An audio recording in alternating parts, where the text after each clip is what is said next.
क्या आपको पता है कि ट्रेन की पटरी पर जंग क्यों नहीं लगता है? और क्या आपको पता है कि sponsored by, powered by and presented by में क्या अंतर है? और क्या आपको पता है कि कैंसर के मरीजों के बाल आखिर क्यों काट दिए जाते हैं? ऐसे ही दिमाग हिला देने वाले फैक्ट्स को जानने के लिए आप इस वीडियो को पूरा ज़रूर देखिएगा। तो बिना टाइम वेस्ट करे चलिए वीडियो करते हैं स्टार्ट।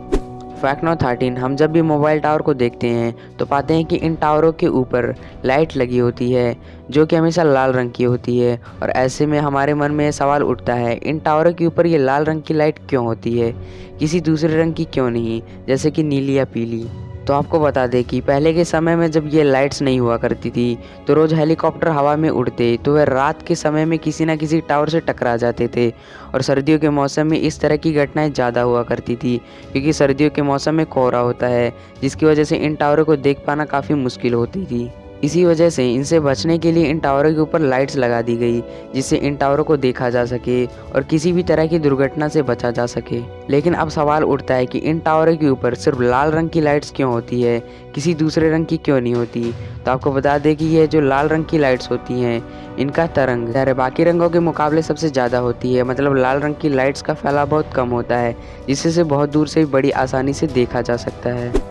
फैक्ट नंबर 12, आप जब भी कभी अपने शहर से बाहर या हाईवे पर निकलते होंगे तो एक चीज़ पर आपने ज़रूर ध्यान दिया होगा कि सड़कों या हाईवे पर दिशा और दूरी बताने वाले जो बोर्ड लगे होते हैं वो हमेशा हरे रंग के होते हैं और इन पर सफ़ेद रंग से लिखा हुआ होता है। क्या आप जानते हैं कि ये बोर्ड हमेशा हरे रंग के ही क्यों होते हैं? चलिए आपको बताते हैं कि ये दूरी और दिशा बताने वाले ये बोर्ड हरे रंग के क्यों होते हैं।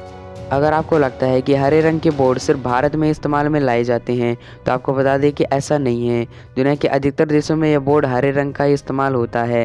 हरे रंग के बोर्ड का इस्तेमाल इसीलिए किया जाता है क्योंकि माना जाता है कि हरे रंग को देखते समय हमारी आंखों पर बिल्कुल जोर नहीं पड़ता। इसके अलावा रात के समय भी इस रंग पर लिखा हुआ आसानी से देखा जा सकता है, इसी कारण इस बोर्ड का रंग हरा रखा जाता है।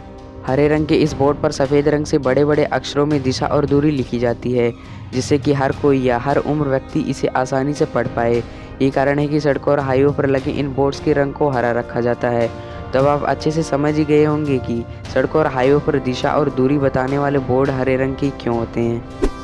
फैक्ट नंबर 11, हम सभी काफ़ी अच्छे से जानते हैं कि कैंसर एक बेहद जानलेवा बीमारी है और ये एक असाध्य बीमारी मानी जाती है। एक कैंसर के मरीज की जानलेवा दर्द का सामना करना पड़ता है। लेकिन कैंसर के मरीज को लेकर आपने एक बात गौर जरूर की होगी कि कैंसर के मरीजों के बाल काट दिए जाते हैं, या जो कैंसर के मरीज होते हैं उनके सिर पर एक भी बाल नहीं होते। इसके अलावा आपने कुछ समय पहले बॉलीवुड अभिनेत्री सोनाली बिंद्रे की एक फ़ोटो भी देखी होगी जिसमें उनके सिर पर एक भी बाल नहीं था।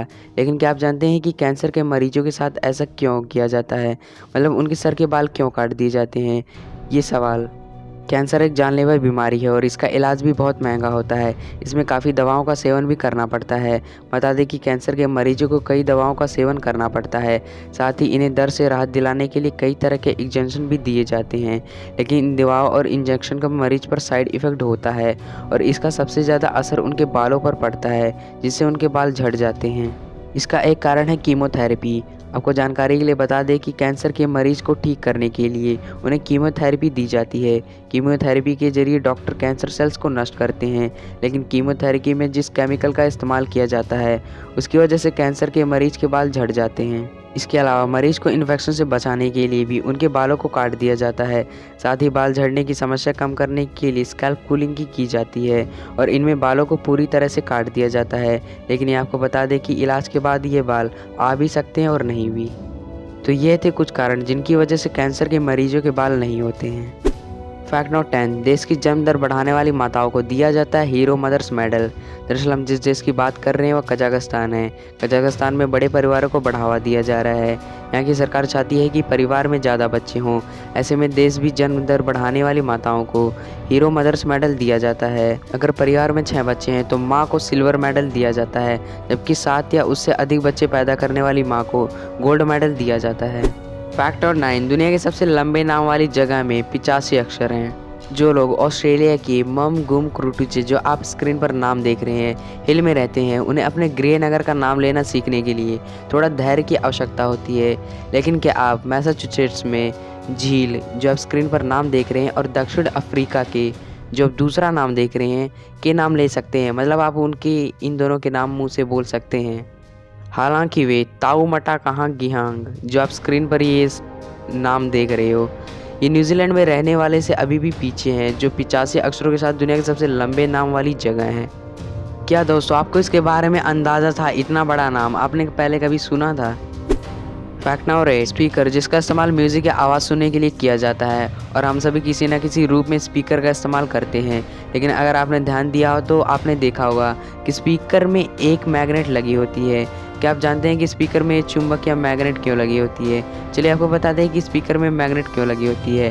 हम सभी जानते हैं कि स्पीकर में मैग्नेट होती है, लेकिन सवाल ये आता है कि स्पीकर में मैग्नेट क्यों लगाई जाती है, जबकि विद्युत की मदद से मैग्नेटिक फील्ड तैयार की जाती है। सबसे पहले आपको बता दें कि स्पीकर में 2 मैग्नेट होते हैं। एक तो वो मैग्नेट जो फिक्स होता है और दूसरी इलेक्ट्रोमैग्नेट जो स्पीकर को ऑन करने पर एक्टिव होती है। जब आवाज़ के रूप में इलेक्ट्रॉनिक वोल्टेज और करंट स्पीकर की कॉइल को दिया जाता है तो उस कॉइल के वोल्टेज के हिसाब से मैग्नेटिक फील्ड जनरेट होती है। इसके अलावा बाहर वाला एक फिक्स मैग्नेट होता है जो इन दोनों मैग्नेटिक फील्ड के आकर्षण अपकर्षण के हिसाब से कॉइल वाइब्रेट करती है।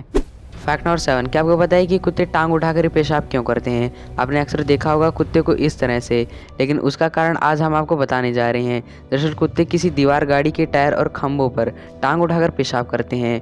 उसका एक सामाजिक और वैज्ञानिक कारण है। जब कुत्ते ऐसा करते हैं तो उसके पीछे उनका मकसद होता है दूसरों कुत्तों के लिए अपनी गंध छोड़ना।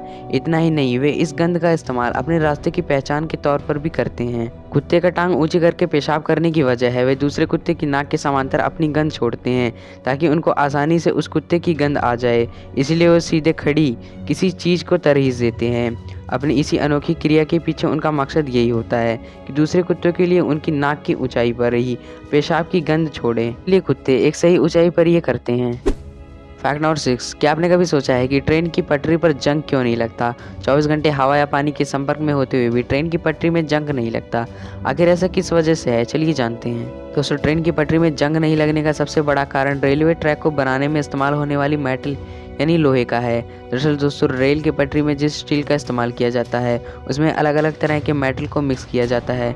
सभी तरह के जो मेटल रेल की पटरी को बनाने के लिए इस्तेमाल किया जाता है उसमें सबसे ज़्यादा महत्वपूर्ण है मैंगनी, जिसे मैग्नीज स्टील या हैंडफिल स्टील के नाम से जाना जाता है। मैंगनी एक प्रकार की मिश्र धातु होती है जिसमें 12% मैंगनीज और 0.8% से 1.2% कार्बन मौजूद होता है। ये सभी चीज़ें मिलकर रेलवे ट्रैक की ऑक्सीडेशन प्रोसेस यानी जंग लगने की रफ्तार को काफ़ी ज़्यादा धीमा कर देता है। परिणाम स्वरूप जो स्टील 2 या 3 सालों में जंग लगकर टूट जानी चाहिए थी वो सालों साल तक चलती रहती है और इसी वजह से हमारी ट्रेन भी उसके ऊपर सालों साल दौड़ती रहती है। फैक्ट नंबर 5, इंसान की बर्बादी एक सबसे बड़ा कारण है। शराब पैसे की बर्बादी का सबसे बड़ा कारण है। शराब सेहत की बर्बादी का सबसे बड़ा कारण है। जब इन सारी चीज़ों का सबसे बड़ा कारण शराब है तो देश की सरकार क्यों शराब पर बैन नहीं लगाती है? ऐसा क्या कारण है कि सरकार ने अभी तक शराब पर प्रतिबंध नहीं लगाया है? आइए जानते हैं, कोशिश करते हैं कि सरकार शराब पर प्रतिबंध क्यों नहीं लगाती है। भारत में शराब बंद करने के लिए प्रयास तो कई किए गए हैं लेकिन इनमें सफलता नहीं मिली है। भारत के कई राज्यों में शराब पर प्रतिबंध है जैसे कि गुजरात, बिहार, मिजोरम, नागालैंड और लक्षद्वीप। इन सभी राज्यों में शराब पर बैन लगा है।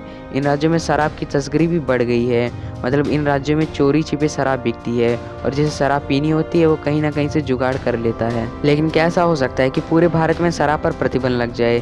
क्या ऐसा मुमकिन है? वैसे मुमकिन तो है लेकिन बहुत ज़्यादा मुश्किल है। शराब पर प्रतिबंध न लग पाने का सबसे बड़ा कारण है पैसा और सरकार। शराब से भारी मात्रा में सरकार की कमाई होती है और ये सरकार का दूसरा सबसे बड़ा जरिया है कमाई का, और कोई भी सरकार ये तो कभी नहीं चाहेगी कि उसकी कमाई जरिया बंद हो जाए। किसी भी सरकार को देश को चलाने के लिए बहुत सारे पैसों की ज़रूरत होती है जिनसे वो कल्याणकारी योजना बनाकर जनता के लोकप्रिय हो सकें।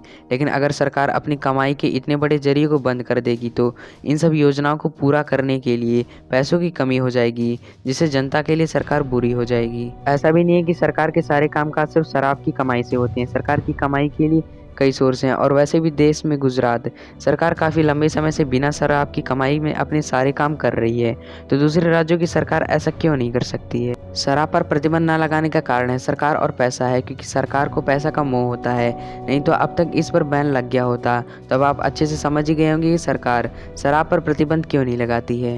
फैक्ट नंबर 4, कैलेंडर का इतिहास बहुत उलझा हुआ है। इसकी शुरुआत रोमन काल में हुई थी। रोमन कैलेंडर में मूलतः केवल 10 महीने होते थे और साल का पहला दिन 1 मार्च को होता था, दिसंबर के बाद लगभग 60 दिनों का खालीपन था जिसका कोई नाम नहीं था और उसे महीनों में बदलने के लिए किसी ने सोचा भी नहीं था। सबसे शुरुआती कैलेंडरों में हर महीने में शायद 29 दिन होते थे जो चंद्रमा की तिथियों पर आधारित होते थे। बाद में इनमें कुछ दिन जुड़ते जुड़ते 30 और 31 दिन तक हो गए। लगभग 713 ईसा पूर्व के आसपास कैलेंडर में जनवरी और फरवरी महीने जोड़े गए। उन दिनों केवल फरवरी ही एक ऐसा महीना होता था जिसमें दिनों की संख्या सम अर्थात 28 दिन थी। शेष सभी महीनों में दिनों की संख्या 29 और 31 होती थी। उन दिन सम संख्या को अशुभ माना जाता था, लेकिन किसी एक महीने को सम संख्या देना जरूरी था, इसलिए इन महीनों को छोटा रखा गया ताकि अशुभ महीना जल्दी बीत जाए। कैलेंडर अपने इसी स्वरूप में जूलियस सीजर के ज़माने तक चलता रहा। जूलियस सीजर ने लीप महीने हटा दिए क्योंकि यहूदी कैलेंडर में लीप महीने नहीं होते थे, लेकिन किसी एक महीने को लीप महीना बनाना जरूरी था ताकि कैलेंडर सौर वर्ष के अनुरूप उपयोगी बना रहे। इसलिए फरवरी में लीप वर्ष में एक दिन जोड़ने के बारे में सोचा गया और जब कैलेंडर बहुत कुछ अपने आधुनिक रूप में तैयार हो चुका था और अगले 1500 वर्षों तक बाकी महीनों के दिनों में एक दिन की घटबढ़ा होती रही, लेकिन फरवरी को और अधिक दिन बनाने वाले महीनों के बारे में किसी ने नहीं सोचा है। यही कारण है कि फरवरी में अभी भी 28 दिन होते हैं। फैक्ट नंबर 3, दुनिया में सबसे महंगा सिक्का $7 मिलियन में बेचा गया था। 1933 का एक डबल ईगल सोने से बना $20 का सिक्का था जो कभी प्रचलन में नहीं आया। कुछ सिक्के बनाए गए थे लेकिन अधिकांश नष्ट हो गए थे। 9 सिक्के बचाए गए थे जो अमेरिकी टकसाल श्रमिकों द्वारा चुरा लिए गए थे। कई वर्षों तक पूरी दुनिया में घूमते हुए वो सिक्के मिस्र के राजा सहित कुछ उल्लेखनीय मालिकों के हाथों में आए। उनमें से एक सिक्का 2002 में सोथबी $75,90,020 में नीलाम हुआ था, इसलिए नीलामी में बेचा गया दुनिया का सबसे महंगा सिक्का है। फैक्ट नंबर 2, पृथ्वी पर लगभग 4 क्वाड्रिलियन बैक्टीरिया हैं। सभी बैक्टीरिया खराब नहीं होते, बल्कि उनमें से कुछ इट्टी बिट्टी जैविक कोशिकाएं हमारे लिए और दुनिया के लिए विभिन्न और जटिल तरीकों में सहयोगी है। NPR के अनुसार हमारे ग्रह पर लगभग 4 क्वाड्रिलियन तरह के बैक्टीरिया हैं। फैक्ट नंबर 1, आज हम आपको कुछ ऐसे प्रचलित शब्दों का मतलब बताएंगे जिनके बारे में या जिन्हें आप सब लोग हर रोज़ सुनते हो। इनका इस्तेमाल ज़्यादातर टीवी सीरियल्स, रियलिटी शोज़ में किया जाता है और इन सभी इंग्लिश शब्दों का इस्तेमाल एडवर्टाइजमेंट में भी होता है। कंपनीज अपने प्रोडक्ट या सर्विसेज की मार्केटिंग करने का सबसे अच्छा जरिया उन टीवी शोज़ में उन कंपनीज का नाम बोलना जाना समझती है जिन्हें हम सबसे ज़्यादा देखते हैं। बिजनेस मार्केटिंग एक अच्छा तरीका माना जाता है। तो अब आपको ये समझ में आ ही गया हो कि कंपनीज किसी भी टीवी सीरियल को स्पॉन्सर, पावर या प्रेजेंट क्यों करती है। अब चलिए जान लेते हैं इनमें क्या अंतर होता है। स्पॉन्सर्ड बाय, आपने कई टीवी शो में जरूर सुना होगा this show is sponsored by this company. तब हमारे मन में जरूर सवाल उठता है कि स्पॉन्सर्ड बाय क्या होता है। स्पॉन्सर कोई व्यक्ति, संगठन या कंपनी हो सकती है। जब कोई व्यक्ति, संगठन या कंपनी किसी कार्यक्रम जैसे टीवी शो या रियलिटी शो के कुछ भाग का खर्चा उठाती है तो वो उस शो के स्पॉन्सर बन जाते हैं। अब सवाल उठता है स्पॉन्सर क्यों बनते हैं। जाहिर सी बात है कोई भी व्यक्ति या कंपनी ऐसे ही किसी शो पर खर्चा तो नहीं उठाएगी।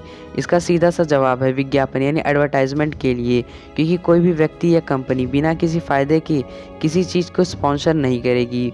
वो सिर्फ ऐसा अपनी कंपनी या अपनी कंपनी की किसी प्रोडक्ट, किसी चीज़ के एडवर्टाइजमेंट के लिए करती है। जैसे आपने कई यूट्यूब पर देखा होगा कि कई यूट्यूबर बोलते हैं this video sponsored by.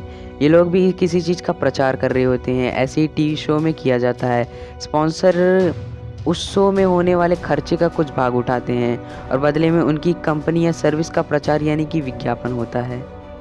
Presented by का प्रयोग उस कंपनी के नाम के पहले किया जाता है जो कि किसी भी टीवी शो या किसी भी फंक्शन में होने वाले खर्चे का सबसे ज़्यादा बड़ा भाग उठाती है, वह उसकी प्रेजेंटर बन जाती है।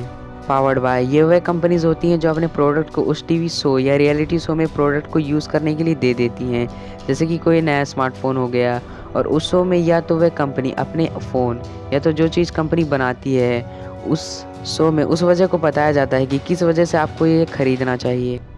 जैसे आज की कंपनीज जानती हैं कि आजकल ज़्यादातर लोग कैमरा पर ध्यान दे रहे हैं और सभी अच्छे से अच्छा कैमरा कम से कम दाम में ख़रीदने की कोशिश कर रहे हैं और इससे उन्हें बहुत फ़ायदा भी हुआ है। अभी जिन लोगों के पास रियलमी कंपनी का फ़ोन है उन लोगों को एक चीज़ उनके फ़ोन में नोटिस ज़रूर की होगी, उनके फ़ोन के बैक में ओप्पो कंपनी का नाम लिखा होता है। तो इस बारे में आपको बता दें कि रियलमी ओप्पो की एक सिस्टर कंपनी थी, यानी कि एक ऐसी कंपनी जो कि ओप्पो का ही फ़ोन कंपनी थी, जिसे कि कुछ समय पहले ही एक इंडिपेंडेंट कंपनी अनाउंस किया गया है। रियलमी कंपनी के प्रोडक्ट्स को भारत में ट्रांसपोर्टेशन से संबंधित सहायता ओप्पो दे रही है, इसलिए रियलमी कंपनी के फ़ोन्स के पीछे पावर्ड बाय ओप्पो लिखा होता है। तो दोस्तों अब आपको अच्छे से समझ आ ही गया होगा कि स्पॉन्सर्ड बाय, प्रेजेंटेड बाय और पावर्ड बाय में क्या अंतर होता है। वीडियो को लाइक और शेयर जरूर करना और वीडियो के नीचे कमेंट में बता देना कि वीडियो कैसा था। और इस वीडियो के नीचे डिस्क्रिप्शन में मेरे इंस्टाग्राम का लिंक भी दिया हुआ है, आप जाकर वहाँ मुझे फॉलो भी कर सकते हैं। Thanks for watching for this amazing video.